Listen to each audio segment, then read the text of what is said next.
Esta é uma história especulativa, um e se, que mistura fatos sobre o fim da última idade do gelo com imaginação. Feche os olhos. Imagine um inverno que não termina. Um céu tão limpo que as estrelas parecem ter se assentado nas cristas dos lobos. O vento rasga peles e leva junto os sons mais baixos da noite. O ronco dos mamutes, o estalar das tripas do gelo, o pio distante de uma ave que não conhece verão. Ao redor do fogo, as chamas desenham nas peles sombras que seriam presas, ossos, rostos dobrados pelo cansaço. Nesta noite, dizia minha avó, alguém ouviu no céu um som que não pertencia a pássaros nem a trovões. Um zumbido claro, como uma corda afinada muito profundamente, e uma luz que não era só lume. O bando da Pedra Branca vivia assim, de lembranças guardadas em objetos e em passos. Eram poucas as casas, cabanas de pele esticada, arcos pendurados, um ombro de carne e osso sempre pronto para levantar e caminhar. Conheciam cada faixa de gelo que se partia, cada revoada de corvos que anunciava a caça, cada trilha que levava a água. Os homens e as mulheres que teciam suas vidas ali sabiam dos ossos grandes que rasgavam a planície. Mamutes, mastodontes, bisões com costelas como arcos de barco, e cantavam canções para que esses titãs dormissem tranquilos e não voltassem a andar famintos por suas vilas. Havia rotações no cotidiano, os mais velhos ensinando as crianças a reconhecer o sopro de um mamute, as mães enterrando grãos secos junto ao fogo para ter o que cozinhar nos meses magros, os jovens correndo para verificar armadilhas. O xamã do clã, uma mulher chamada Aya, sabia falar com as sombras. Ela guardava histórias em fios de tendão e punha nelas sal e fumaça, para que o fogo lembrasse de onde vinha o vento. Era ela quem mendigava compreensão às estrelas quando as tempestades apagavam a luz. Numa noite como esta, com a aurora polar tingindo o horizonte de um azul que ardia, Aya ergueu os olhos e contou algo que mudou a existência do grupo. Havia sinais de que o gelo já não os protegeria para sempre. Se você está gostando dessa viagem no tempo, deixe um like rápido. Apenas um gesto simples para mais histórias assim. A terra, naquela época, era diferente do mapa que conhecemos. Havia pontes de terra chamadas Doggerland, campos que hoje são mar. Havia corredores, como Beringia, onde pessoas passavam de uma ilha a outra com passos de animal. Cientistas modernos chamam o limiar daquela mudança de Younger Dryas, um retorno súbito de frio, como se a própria atmosfera engolisse um suspiro e voltasse a tremer. Para os povos do Pleistoceno, era apenas o dia em que a água começou a se mexer de maneira errática. Lagos que se enchiam sem chuva, rios que, de súbito, viravam veias largas e furiosas, e o chão que se abria como uma boca. O primeiro sinal apareceu na água. Um dia, o rio que costumava cantar leve nas margens começou a bater como uma língua grossa contra os bancos. As lontras sumiram. Os peixes vinham mais lentos, e os patos levavam nas asas um cheiro de lama antigo. Em noites quentes demais, quentes para aquele tempo, humus e lençóis de gelo que haviam guardado coisas por milênios começaram a ceder. Do permafrost, onde a terra congelada retinha mais do que solo, emergiram cheiros estranhos, um odor úmido que lembrava carne em processo e ervas secas apodrecidas ao mesmo tempo. Os anciãos disseram que era a terra que respirava de novo. Os jovens viram nele oportunidade, porque a terra exalava raízes e ossos expostos, alimentos fáceis e novas trilhas para caça. Não tardou para que essa respiração trouxesse algo mais pesado. Os animais começaram a adoecer. Primeiro foram os pequenos, roedores que sumiam em dias, aves cujos olhos se apagavam num piscar. Depois vieram as coisas grandes e mais visíveis, um bisão que cambaleou, os mamutes que ficavam longe de poças que antes eram simples postos de água. Aya caminhou entre carcaças e ouviu o silêncio crescer como um cobertor sobre o mundo. Elas não chamavam aquilo de vírus, porque não dispunham dessa palavra. Chamavam de sombra, de febre do solo, de coisa que corrói o fôlego. Era uma peste invisível, que nascia do degelo e se espalhava como rumor no vento. Havia noites em que os doentes tremiam com calor, e no dia seguinte já não reconheciam os filhos. Havia mães que traziam à fogueira restos de pele que não paravam de soltar odor, homens que perdiam a voz e o gosto pela caça. As técnicas tradicionais falhavam. A fumaça que antes afastava parasitas não bastava. As plantas que curavam olhos inflamados tinham seu efeito reduzido. Antes da dor ficar explícita, a comunidade sentiu o medo como um policial estranho na entrada da vila, olharado, observador. Os rituais intensificaram-se.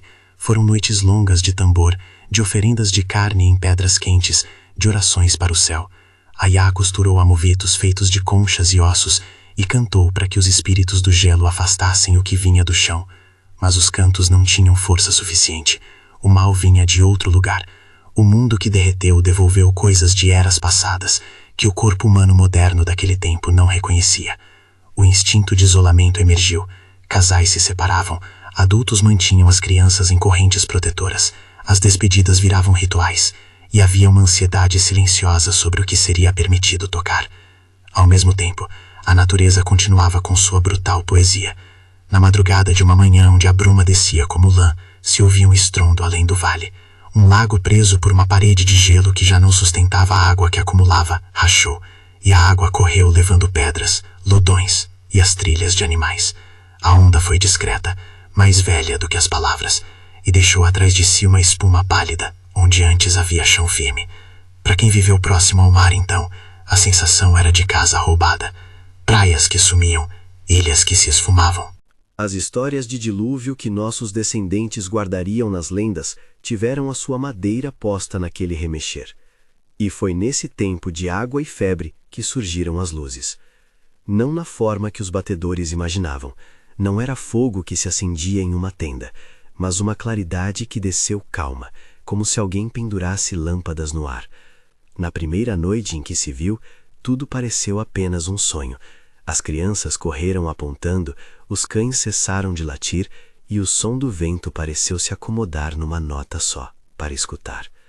Ayá, que havia sonhado com vozes na pedra, sentiu o coração do mundo bater mais forte.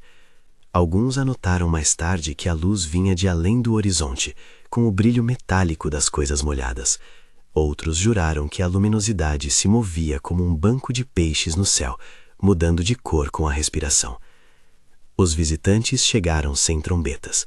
Vieram em formas que lembravam asas de pedra e espelhos, estruturas que pairavam e encostavam no chão sem esmagar. Para o povo da Pedra Branca, tudo que não fosse humano tomava a forma de mito. Se não era homem, poderia ser espírito, e tudo espírito poderia ser Deus. Eles chamaram aqueles seres de os que vieram do alto, e em seus cantos os transformaram em figuras quase parentais, criaturas que portavam conhecimentos antigos, capazes de curar ferimentos de caça, de ensinar novas formas de secagem e de conservar sementes em recipientes que, segundo descreviam, guardavam vida como se fosse música presa. Chamo-os aqui de Anunnaki, porque é o nome que a imaginação nos empresta, uma palavra que associa céu e descendência. É importante lembrar que os Anunnaki, nesta história, são uma hipótese de conto, visitantes de presença ambígua, nem totalmente salvadores, nem invasores declarados. Eles se moviam com uma lógica que os humanos não decifravam. Deixavam instrumentos à beira da fogueira, colocavam objetos brilhantes nas mãos das crianças, desenhavam em superfícies de pedra linhas que lembravam mapas. Pareciam entender o sofrimento do corpo e ofereceram algo que se parecia com remédio. Não vou chamar aquilo de ciência nem de mágica. Era uma mistura, traduzida pela necessidade em dente de ferro e pela superstição em pele. A ajuda veio em pequenos gestos que renderam grandes mudanças. Trouxeram recipientes de cerâmica que não se partiam com a água e instruíram, por gestos, como ferver líquidos sem que o queimar fosse inteiro. Mostraram a como conservar raízes em camadas de cinza para que o bolor não as devorasse. Em uma tenda, um artefato metálico tão liso quanto uma pedra polida liberava vapores, um cheiro de erva e metal, que fazia as pessoas respirar melhor por horas. Ayá viu curas temporárias, e naquela noite os doentes puderam falar sem desmaiar. Havia, porém, uma regra transparente. Os recursos eram poucos, e os visitantes os distribuíam com um critério que não era apenas da piedade. A escolha deixou marcas. Os Anunnaki pareciam valorizar aqueles que guardavam conhecimento prático, alguém que sabia secar pele com precisão, quem conhecia as rotas de migração, quem podia identificar plantas comestíveis. Dentre o bando da Pedra Branca, alguns foram convidados a aprender, seus dedos tocando a luz que ninguém mais ousava segurar. Outros ficaram de fora, por razões que o povo ainda discutia: filho de feiticeiro, mulher cujos parentes tinham saído, o jovem que havia quebrado uma tabuada de ossos em um momento de raiva. Em uma pequena cerimônia à beira da água, os visitantes colocaram sementes em uma tigela, e disseram com um movimento que era quase música, que essas sementes ensinariam quando plantadas. Aya, que sempre desconfiou das soluções fáceis, viu ali um presente que carregava um preço. Ao aceitar aquilo, o bando devia mudar rituais, abrir-se a regras que vinham de fora, e talvez esquecer certas práticas. A mudança não era só técnica, era coração. Não foi um salvamento universal. Contaram-me quando criança sobre uma família que dormiu do lado de fora naquela noite por desconfiança. Eles preferiram a morte e a submissão ao estranho. E morreram, lentamente, com o crepitar do gelo ao longe como testemunha. Outros foram salvos parcialmente. Seus corpos se recuperaram, mas guardaram uma fadiga antiga nos olhos, uma memória de febre que não se apaga. Houve quem acusasse os visitantes de escolher, de avaliar quem merecia a mão estendida. Houve quem os chamasse de deuses. Aya, aquela que ouviu as vozes na pedra, disse que eles eram algo entre professor e carrasco. Ensinavam e impunham uma nova ordem. Uma noite de chuva seguiu a chegada. A chuva aqui era fininha, mais como súplica do ar do que aguaceiro, e lavou do chão a poeira do medo, sem apagar seu cheiro. As famílias que tinham aceitado as instruções construíram poços melhores, guardaram sementes em recipientes que brilhavam como olhos, e aprenderam a isolar um doente sem perder tempo. O que mais impressionou os anciãos não foi apenas a cura de corpos, mas a alteração nas práticas. A pesca passou a ser feita em ciclos, a conservação em camadas, o racionamento em períodos. A sobrevivência virou técnica. Mas os visitantes também recolheram coisas. Guardaram em caixas bordas de couro e ossos, desenhos e marcas que nós, muito tempo depois, interpretaríamos como coleta de amostras. Aya viu quando colocaram na sombra um punhado de cabelo de uma mulher, os olhos dos visitantes brilhando enquanto passavam as mãos sobre aquilo. Houve de interpretasse aquilo como guarda de memória. Outros, com medo, acreditaram que levavam algo vital. Os Anunnaki falaram pouco e apontaram mais. Pareciam preferir ensinar por imitação do que por palavra.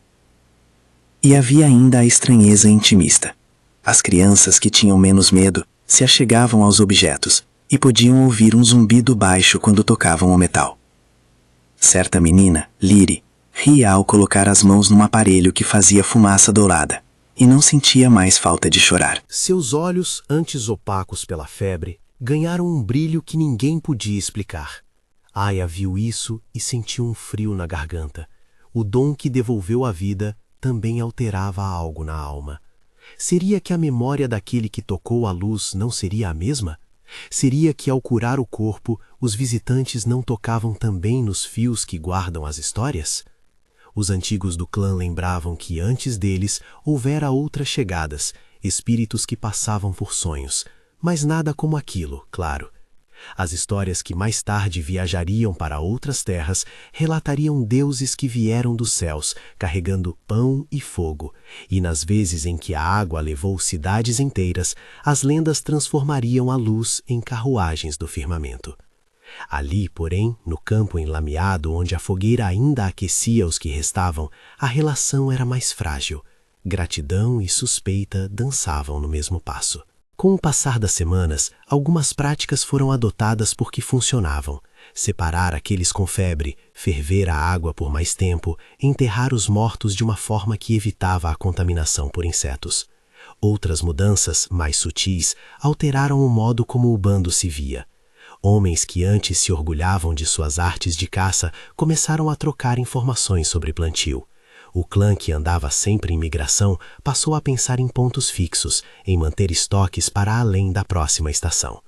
A resistência humana, até então erguida em torno do movimento constante, começou a se curvar ao conceito de lar, um lugar para guardar sementes, memórias e luz. Mas nem tudo que é dado volta sem custo. Em determinada madrugada, um discutível silêncio caiu quando os visitantes pediram que fosse entregue algo em troca. Não ouro, não armas, mas uma parte do ritual que fazia daquele povo quem ele era.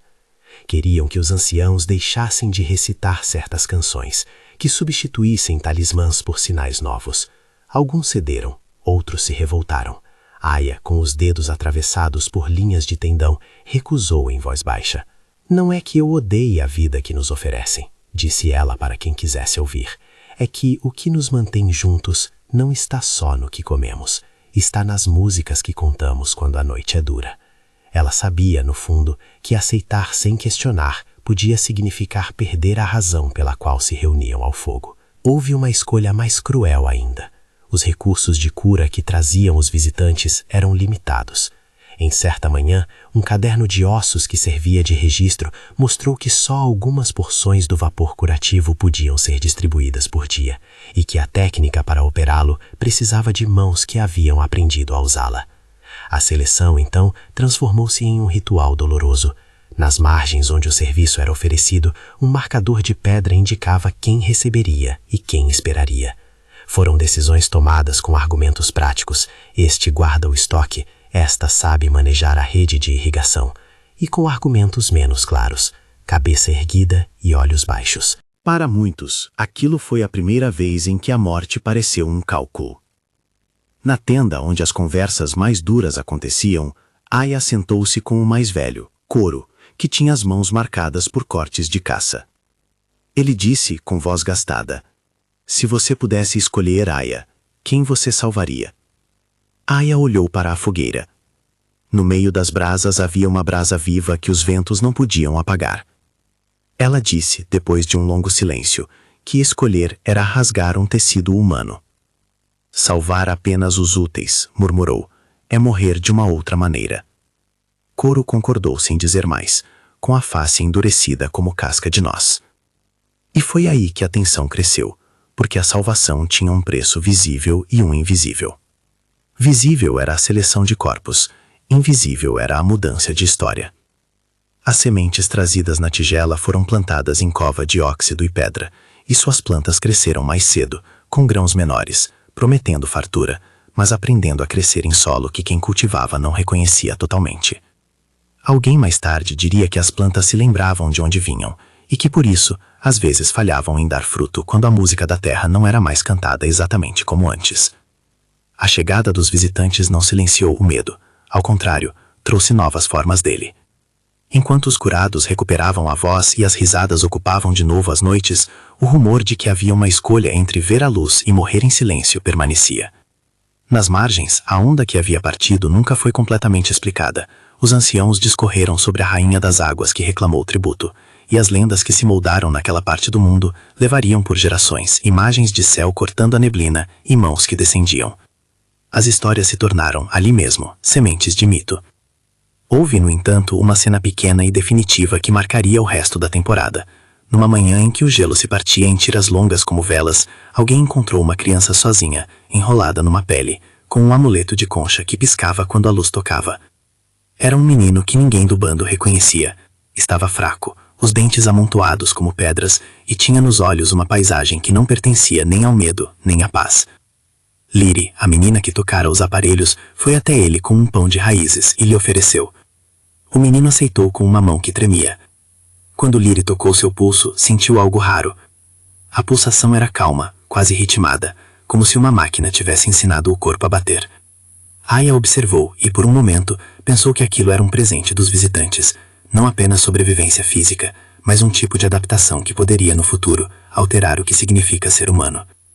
Ninguém sabia de onde vinha o menino, não havia palavras para isso. Alguns sussurraram que ele tinha vindo com a luz, outros que era fruto de uma noite que tinha acontecido entre quem eles não conheciam. Aya arrumou o menino sobre peles, e naquela noite cantou uma canção que misturava antigos versos e sons aprendidos com os visitantes. Uma mistura que soou estranha a alguns e reconfortante a outros. A canção falava de pontes, as que se perdiam no mar, as que surgiam entre mãos que se tocam. Enquanto a voz de Aya se perdesse no ar, a criança adormeceu. Havia, contudo, uma outra lembrança na melodia, uma nota alta que era quase dúvida. que dizia: será que foi isso mesmo? E assim chegamos a um ponto em que a paisagem ficou dividida entre o antes e o depois. Alguns traços do mundo antigo resistiam obstinadamente, trilhas que ainda levavam a manadas, nomes de pedras que ninguém trocaria. Ao mesmo tempo, brotavam novos hábitos, novas técnicas, novas palavras que vinham do misterioso além. O bando não sabia se aquilo lhes havia sido concedido como favor ou exigência. A memória coletiva começou a se costurar com retalhos, o que era aprendizado, o que era tomada. Ayá inclinou a cabeça muitas vezes, seu olhar pousando no fogo, buscando entender se a presença daqueles que vieram do alto mudaria apenas as estações ou estragaria para sempre o tecido das histórias. Nas semanas que se seguiram, havia algo que os visitantes faziam todas as noites. Erguiam estruturas que brilhavam e as mantinham isoladas, onde poucos tinham acesso. Um dia, curiosos demais, 2 jovens entraram numa dessas estruturas e viram o que descreviam como paredes cheias de frascos, com líquidos que brilhavam como estrelas submersas. Um deles tocou e a mão saiu cintilando por alguns segundos. Eles disseram que houve um sussurro, uma voz que parecia falar diretamente no ouvido, embora ninguém na tenda pudesse ouvir. Quando relataram o ocorrido, a expressão dos velhos mudou. Coru, de repente, pareceu anos mais velho. Ayá foi visitá-los sob o céu branco. Eles nos dão o que precisamos, disse um dos jovens, ainda extasiado. Ayá olhou para as mãos dos 2. Pequenas manchas de luz bailavam na pele por instantes. Ela não disse que aquilo era bom nem que era ruim. Apenas pediu que descrevessem o que ouviram. As palavras vieram como se viessem de longe. Vida, memória, escolha. Ayá escutou e guardou. Guardar era o que os velhos faziam quando o mundo se tornava difícil. Não aceitavam, apenas consideravam, porque decidir cedo demais podia trazer remorso depois. Naquele acampamento, a vida foi ganhando uma nidificação cuidadosa. Havia mais alimento aqui e ali, e as conversas passaram a incluir cálculos do futuro. Quanto guardar, onde plantar, quem ensinar a ensinar. Os visitantes, por sua vez, mantinham um comportamento que os fazia parecer tanto investigadores quanto jardineiros. Eles pediam coisas simples e estranhas. A chuva de uma noite foi oferecida por um gesto de agradecimento que incluía guardar a palavra do ancião em um punhado de argila. Em troca, deram uma caixa cheia de sementes seladas com uma substância que lembrava a cera, sementes que mais tarde germinariam e se tornariam alimento peculiar. Mesmo assim, a ameaça do Invisible ainda a assombrava. Havia dias em que pessoas adoeciam de novo, em que a técnica dos visitantes falhava diante de variações que ninguém previu. O bando começou a compreender que a cura não seria linear. Aprendizados se misturavam a perdas. A normalidade adquirida era sempre provisória. Ayá, que não se permitia crer nem descrer inteiramente, caminhava por entre as cabanas como se equilibrasse um segredo. Sabia que a relação com os visitantes ainda precisava ser costurada com paciência e vigilância. À medida que as estações mudavam, pequenas cruzes de memória surgiam, marcas nas rochas, canções com refrões novos, brinquedos feitos com peças deixadas por aqueles que vieram do alto. O zumbido, que no começo assombrou as noites, passou a figurar nas canções de ninar, transformado em nota suave. As crianças, ao som do zumbido, imaginavam cavalos de luz e mães que vinham do céu para proteger as vidas pequenas. Essa transformação da experiência em mito era natural e imediata. O que salva se torna divino, e o divino acaba se misturando ao cotidiano. Porém, enquanto as gerações teciam essas lembranças, havia momentos em que o passado lembrava o presente com força. Uma manhã de neblina trouxe ao vilarejo uma murmuração contra os visitantes. Alguns acreditavam que eles não vinham somente para curar. Havia relatos de outros povos que encontraram coisas semelhantes, luzes, instruções, sementes e que tinham histórias diferentes, algumas de salvação, outras de perda. Uma anciã de outro grupo, que havia passado pela estrada de lama, contou ao conselho que em sua aldeia os ensinamentos trouxeram doença social. Relações que antes eram compartilhadas tornaram-se propriedade, saberes antes comuns, guardados. Eles plantam e colhem mais do que trigo, disse ela com voz baixa. Eles recolhem peças de nós.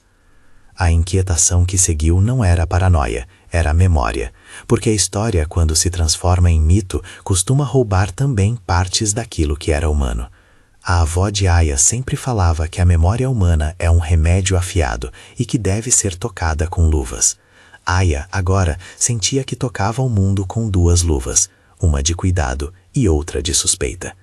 E é aqui que a noite se espessa, no limite entre o aceitar e o recusar, entre a cura e a domesticação. O povo da Pedra Branca se viu diante de uma escolha maior do que qualquer caixa de sementes ou vapores brilhantes. Devem eles aceitar a rede que lhes é oferecida com tudo que vem junto, as novas formas de saber, os objetos colecionados, os cuidados que exigem obediência, ou devem erguer novamente os passos errantes, arriscar o retorno a uma vida sem aquela proteção e confiar em suas práticas ancestrais, mesmo que isso signifique diminuir as probabilidades de sobrevivência. Aya passou uma noite inteira olhando para o céu. Lá, além das nuvens, a luz que antes havia descido parecia pairar. Ela sabia que decidir implicaria mais do que escolher quem vivia ou morria nas próximas semanas. Tratava-se de escolher quem iria contar a história e de que forma depois dela. Para quem contaria a canção e com que palavras? Para quem, quando os anos passassem, seria dado o direito de cantar que a salvação veio do céu? Na madrugada seguinte, ocorreu algo que ninguém esperava e que fazia o bando prender o fôlego. Uma das estruturas brilhantes, aquela onde os visitantes guardavam frascos, foi vista com a tampa aberta. Havia pegadas pequenas ao redor, rastros de um animal que nunca antes fora visto por aqueles olhos. A sombra alongou-se e no vento correu o rumor de que algo havia saído por vontade própria. Quando a Aya se aproximou, sentiu um frio mais antigo do que o acaso. Havia na borda do frasco um fio de um material que parecia pele, e nele, preso, um símbolo que ninguém reconheceu. Os visitantes, chamados, não responderam de imediato. Aya notou, porém, que o zumbido da noite mudou de timbre quando eles se aproximaram. Passou a ser mais baixo, como se tivessem entrado num tom de conversa. Naquele instante, todas as escolhas ficaram suspensas. Havia novamente uma incerteza. Será que a presença que curava também colhia pedaços do que eram? Será que a luz era só luz? Será que, ao aprenderem a ferver água e isolar doentes, os humanos não perdiam também algo que os tornava humanos ao ponto mais íntimo? Aya fechou os olhos, sentiu o gosto do ferro e da casca de raiz nos dedos, ouviu o riso de Liri com suas mãos de criança, viu de novo o menino encontrado enrolado na pele, e em seu coração um peso antigo. As histórias que nós contamos sobre a humildade e a coragem não nos aconselham a seguir cegamente. Elas nos dizem a importância da pergunta. Enquanto o sol subia, tímido, as vozes do acampamento se dividiam. Alguns queriam aprender a falar com os visitantes. Outros queriam que se namorasse a fronteira entre ajudá-los e mantê-los à distância. Aya caminhou até a fogueira, tomou a mão de Liri e disse baixinho: "Vamos ouvir, mas vamos guardar." E a mão da menina apertou a sua. Era um gesto que não resolvia nada, mas que, naquele momento, bastava como princípio. Longe dali, para além das dunas e das rodas que se perderam sob água, outras praias também tinham ouvido as luzes e visto as mãos que desceram do céu. Mas em cada lugar, a história se escreveria de modo diferente. Em algumas, as canções de salvação se tornariam hinos, em outras, memórias de perda. Aqui, na beira do rio que encontrou novas rodas, as vidas permaneceram, por ora, a meio caminho entre o medo e a esperança. E foi naquele fio de manhã que a menininha Liri, já desperta, encontrou sob sua manta um pequeno objeto deixado sem alarde por um visitante. Uma pedra polida com uma pequena cavidade, onde algo parecia ter sido guardado. Liri levou a pedra à boca, como se a pequena cavidade chamasse por um segredo. Aya a impediu. "Não coloque isso na boca", disse, não com autoridade, mas com ternura. Liri, com um olhar que era mistura de curiosidade e necessidade de pertencimento, entregou a pedra. Aya segurou-a e notou uma sensação, uma vibração quase imperceptível, como se algo pulsasse dentro. Ela colocou a pedra à beira do fogo e observou. Acordes baixos surgiram do zumbido, as sombras alongaram-se, e a história, que vinha sendo contada à luz tênue do fogaréu, encontrou ali um momento de pausa, uma bifurcação em que as decisões iam marcar as memórias que seriam cantadas para crianças futuras. Aya sabia que, ao aceitar a pedra, algo mudaria. Ao rejeitá-la, algo se perderia. Ao ficar em silêncio, talvez nada fosse esclarecido. E assim a noite alongou-se. As brasas ainda aqueciam. Liri dormiu dizendo um nome que ninguém reconhecia. A pedra deixou um brilho suave sobre a pele de Aya. O zumbido baixou e transformou-se em nota, igual à nota que anos depois os contadores de história chamariam de a luz que veio do alto. Havia tanto para decidir e tão pouco para saber. Será que foi isso mesmo? A manhã trouxe um silêncio espesso, como se a paisagem respirasse com cuidado para não perturbar nada do que havia sido posto em movimento. A bruma enrolava os arbustos e as pegadas dos que tinham passado a noite, e um cheiro de raiz queimada subiu do fundo das fogueiras. Aya caminhou entre as tendas, e os olhares que encontrou pareciam buscar nela uma resposta que ela ainda não tinha formulado. A pedra polida ficava junto ao fogo, tímida, como se soubesse que havia mudado mais do que o brilho de uma mão. Havia mexido com qualquer coisa que pertencia ao íntimo. As conversas começaram a se reconstituir em fragmentos. Havia os que queriam aprender até o fim, medir o mundo novo com as lentes que lhes foram dadas. Havia os que guardavam arrependimentos velhos, que sentiam que cada coisa presenteada custava algo que não se podia repor. E havia os jovens, que, acostumados ao risco, viam nas máquinas coisas que pareciam brinquedo de Deus, possibilidade pura. Aya convocou o conselho. Não era uma assembleia formal como se vê em pinturas de eras distantes. Era uma roda ao redor do fogo, com rostos marcados de fome antiga. Coru, de mãos gastas e voz de casca, ocupou um lugar. Seus dedos tocaram a terra como quem quer medir mais do que distância, quis medir o peso da decisão. Não vim aqui para dizer o que devemos fazer, falou Coru, e a voz fez a fumaça calar. Vim para perguntar a cada um, o que pesa mais na sua noite, a promessa de pão ou quanto a nossa carne se parece com a que nossos filhos lembrarão quando fecharem os olhos. Era um modo de medir a dor e a esperança ao mesmo tempo. Palavras como essas exigiam silêncio. Aos poucos as respostas vieram como pequenos ramos lançados numa fogueira. Práticas, receios, memórias. Liri, com o rosto esmaltado por sono e curiosidade, sentou-se ao lado de Aya. O menino encontrado enrolado em pele dormia ainda. Seu peito subia com calma neutra, e os cabelos presos pareciam pano de noite. Ninguém sabia se ele sonhava com algo que se parecia com o zumbido ou com o som do mar antigo. Aya sentiu uma ternura aguda por aquela fragilidade não marcada por línguas. Era impossível não vê-lo como símbolo, o futuro costumeiro que poderia emergir daquelas opções. A decisão que emergiu, lentamente, foi por equidade. Inspirada por argumentos práticos, a comunidade decidiu criar espaços de partilha e proteção. Não seria apenas a regra dos visitantes. Eles, humanos, também impuseram limites. Cada artefato deveria ser usado com supervisão coletiva. Os vapores curativos seriam administrados não segundo o capricho do momento, mas conforme um critério escrito numa ordem de ossos, e aqueles ossos seriam mantidos por todos. Aya sugeriu que a música, as canções e as histórias não fossem trocadas por conhecimento técnico. O que atua como cola entre nossos ossos deve permanecer nosso, disse ela. Nós podemos aprender a ferver e a conservar, mas não entregaremos nossas canções em troca. Foram dias de organização. Grupos de trabalho improvisados passaram a dividir funções. Alguns aprenderam a manejar os recipientes de vapor, outros a construir silos, outros a estabelecer rotas de pesca que não esgotassem os cardumes. As mudanças deram frutos. Pães de raízes e grãos, feitos pela primeira vez com sementes daqueles recipientes, saíram pálidos e pequenos, mas eram algo que a fogueira acolheu como promessa. As crianças, que antes corriam de crepúsculo sem entender de estoques, agora ajudavam a arrastar cestos até locais secos.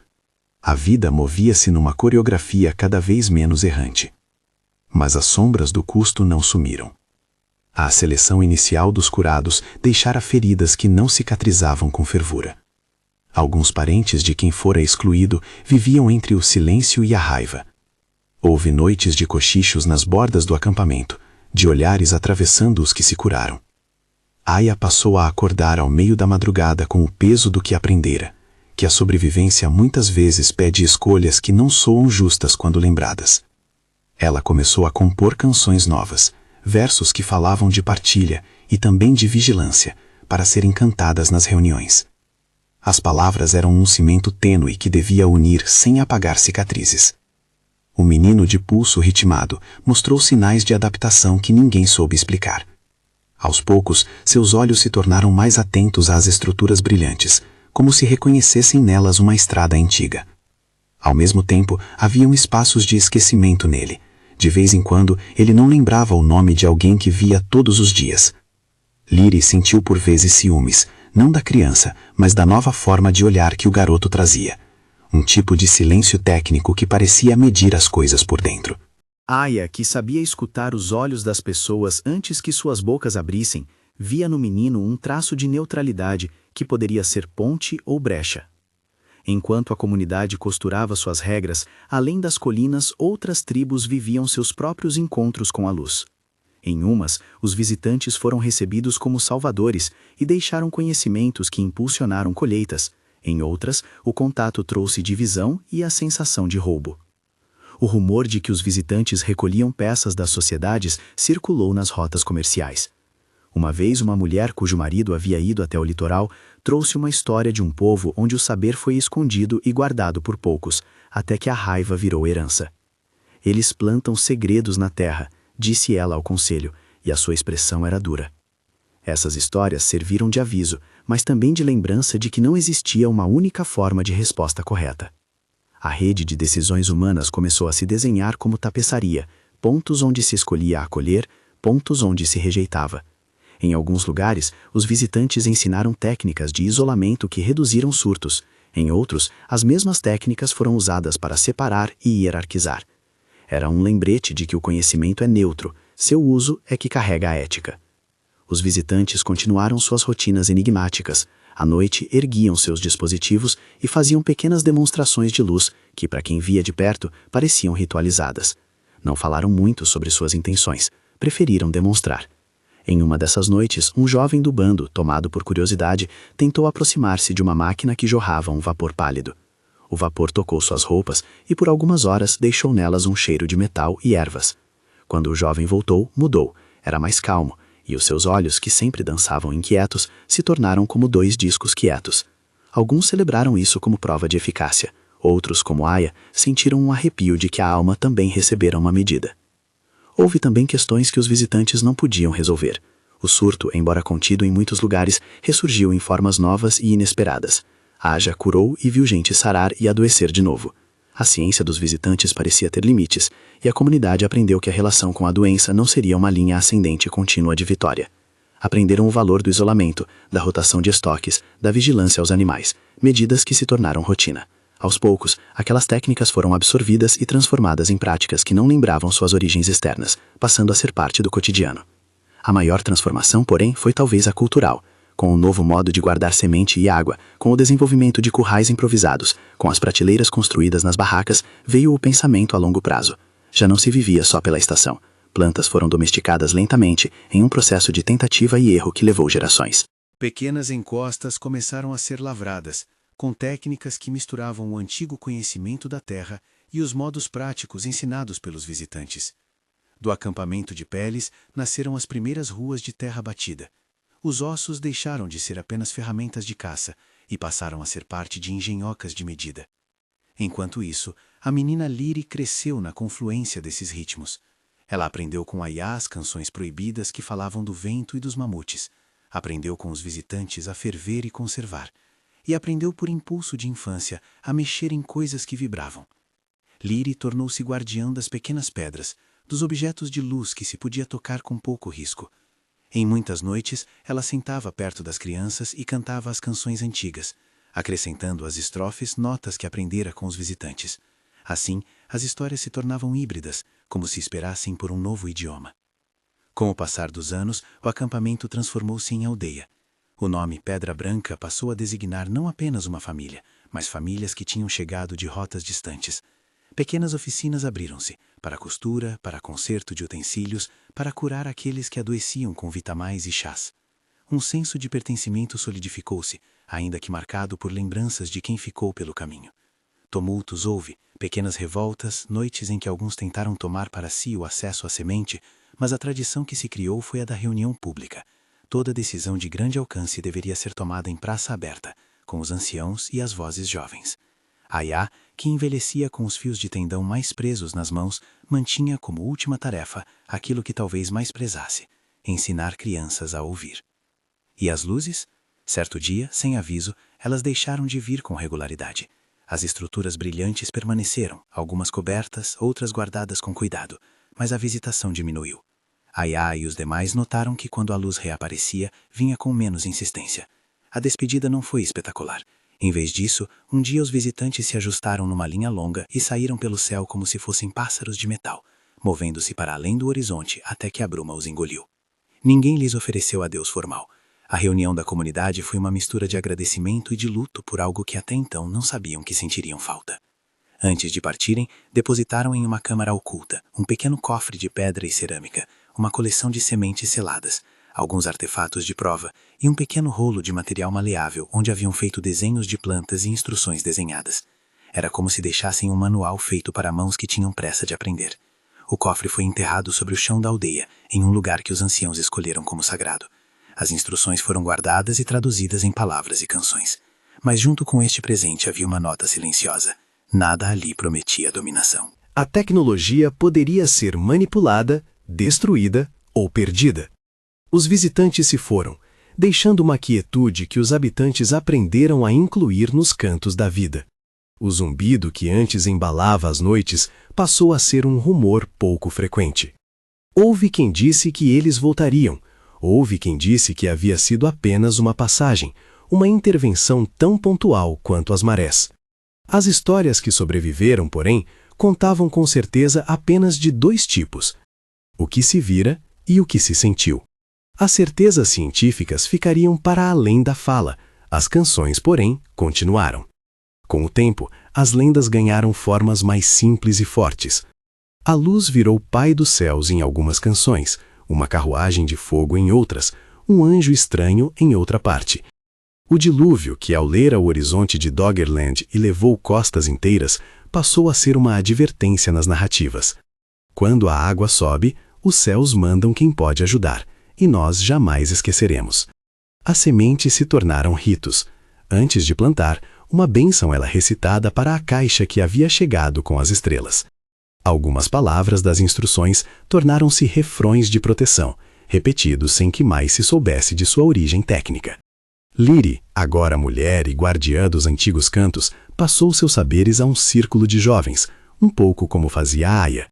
Ela não privou ninguém do ato de aprender a ferver ou a conservar, antes costurou as técnicas com cantos e com lembranças. Não queremos ser só consumidores de artefatos, dizia ela, queremos ser autores de uso. Em suas canções havia sempre uma pergunta colocada como refrão: o que se dá em troca do que se recebe? Uma questão que lembrava a todos que nada que chega do alto vem sem uma passagem pelo chão. A aldeia prosperou. Com o tempo, as gerações esqueceram detalhes e preservaram imagens.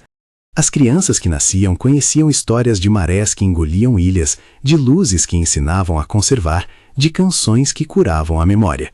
Às vezes, viajantes traziam relatos de ruínas onde haviam encontrado artefatos com brilho metálico, pecinhas que hoje pensávamos terem pertencido a alguma era posterior. Isso fez com que os velhos rissem e dissessem: foi tudo misturado, como sopa na panela, mas as notas estão aqui. As notas eram os refrões que Liri e os anciãos deixavam. Décadas se passaram. As marcas do Younger Dryas foram arquivadas nas rochas e nos ossos. A terra seguiu seu curso, com novos lagos surgindo onde antes havia planícies e ilhas que submergiram, formando ruínas que depois seriam apenas lendas. Em alguns pontos, as pessoas ergueram pedras com imagens de ondas, em outros, cantaram versos que descreviam mão que desceu do céu. O que na prática se transformara em técnica espalhou-se adiante pelos caminhos dos caçadores e dos comerciantes. O que era mito ficou para depois, contado em noites que exigiam pouco entendimento e muito aconchego. No entanto, havia um fio de dúvida que Aya nunca deixou por completo. No final de sua vida, ela costumava sentar-se na mesma pedra em que, anos antes, tinha recebido Liri com pão de raízes. Olhava o horizonte como quem espera uma resposta que talvez nunca venha. Será que tudo o que ganhamos foi tão somente favor? Perguntava ela em voz baixa. Ou entregamos pedaços que não teriam preço? Era uma pergunta feita para si, tanto quanto para os que a ouviam. Muitos responderam que o que importava era a sobrevivência dos filhos. Outros murmuraram que as mãos que agora sabiam plantar haviam perdido algo que antes parecia inocente, o impulso da liberdade errante. Aya morreu num inverno brando, rodeada por vozes que levaram seu nome adiante. Não houve heroísmo escancarado na sua partida. Ela fechou os olhos como quem volta a uma fogueira conhecida. Liri, então já anciã por sua vez, cuidou de enterrar a pedra polida perto do cofre das sementes, como se as duas coisas devessem ficar próximas, o presente e a lembrança. Os anos continuaram, a aldeia cresceu, pequenas paredes surgiram e o modo de vida mudou. As práticas de plantio estabilizaram e com isso a noção de lar tornou-se mais arraigada. Mais pessoas passaram a cantar os hinos de luz que narravam as mãos que desciam do céu. Em alguns lugares distantes, os filhos dessas comunidades esqueceram completamente o significado de certas palavras e as cantavam apenas como feitiço protetor. A lenda da luz que curou uma vez tornou-se enfeite de celebrações. E, conforme a sociedade se multiplicavam, a oralidade começou a registrar transformações que os ossos não esclareciam. No entanto, não tudo se perdeu. Em cavernas protegidas e sob pedras que guardavam inscrições, alguns registros permaneceram. Desenhos de mãos, mapas das rotas de migração que agora eram cultivadas, marcas que lembravam o zumbido. Tudo isso foi se agregando a um arquivo que é, até hoje, mais sentimento do que prova. E isso é importante lembrar. O que nos resta não é prova daquilo que os visitantes eram, mas daquilo que os humanos fizeram com o que receberam. A invenção humana de adaptar, transformar e tecer o mundo com nova linha é talvez o que mais nos interessa. Com o tempo surgiram outras histórias distantes, de povos que rejeitaram a luz e desapareceram nas vagas do mar, de aldeias que perderam a música e só lembravam do sabor de pão, de sociedades que, acolhendo o novo sem limites, criaram estruturas que privilegiavam poucos. As narrativas servem, mais tarde, para ensinar o equilíbrio. São advertência e consolo. São, sobretudo, lembretes de que cada contato muda tanto o que recebe quanto o que dá. No crepúsculo de minha própria vida, eu conto essa história encolhido em frente a um fogo pequeno, não como testemunho definitivo, mas como conto que me foi passado por antigos, e por Aya, que na sua vida plantou muitas dúvidas e poucas certezas. Não sei se os visitantes vieram de outro mundo ou se foram manifestações de um sonho coletivo que encontrou forma. Não sei se o menino de pulso retimado foi efeito de uma máquina ou de uma coincidência da natureza.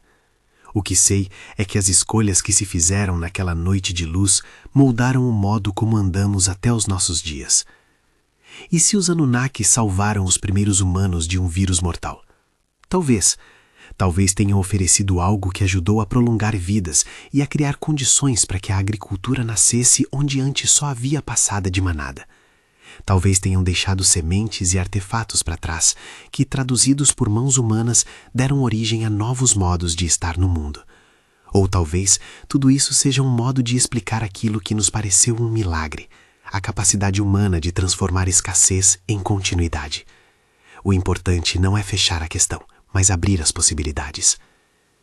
Alguém me perguntou uma vez o que eu preferia acreditar, que fomos socorridos por vozes de fora ou que aprendemos a nos salvar uns aos outros.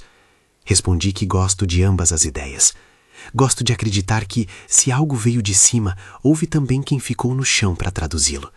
Gosto de acreditar que os presentes que nos ajudam precisam ser pesados com as mãos e com o coração, e que a música que cantamos para as futuras gerações deve incluir perguntas além de louvores.